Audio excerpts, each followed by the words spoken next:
Il-programm ta' ċittadinanza b'investiment magħruf bħala l-IIP se jkompli jissaħħaħ.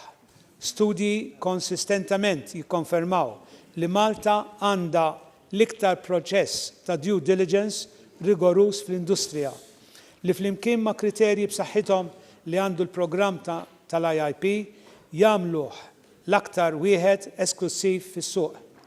Aħna kburin b'dan u se nkomplu naħdmu biex nibqgħu fuq quddiem-nett f'dan il-qasam.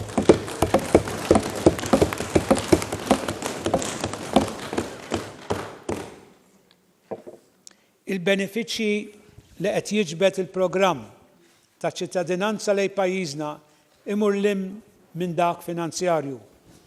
Malta qed tattira investiment ġdid, talent u riżorsi umani. L-applikanti qed ikunu wkoll ta' għajnuna għal ħafna qdiet filantropiċi lokali permezz ta' kontribuzzjonijiet finanzjarji diretti li qed jagħmlu d-differenza fis-soċjetà Maltija.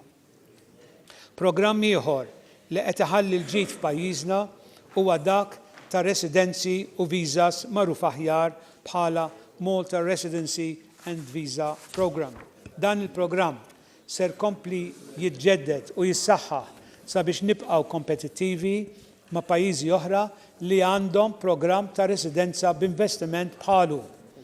It-tkabbir ekonomiku bla preċedent li esperjenza pajjiżna poġġa pressjoni akbar fuq is-suq tax-xogħol tant li min iħaddem qed ikolli jirrikorri għall-ingaġġ ta' ħaddiema barranin.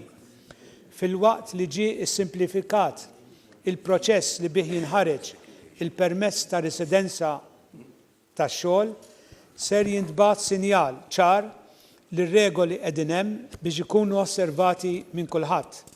Fid-dawl ta' dan, Identity Malta se twaqqaf unit ta' infurzar sabiex tara li r-regoli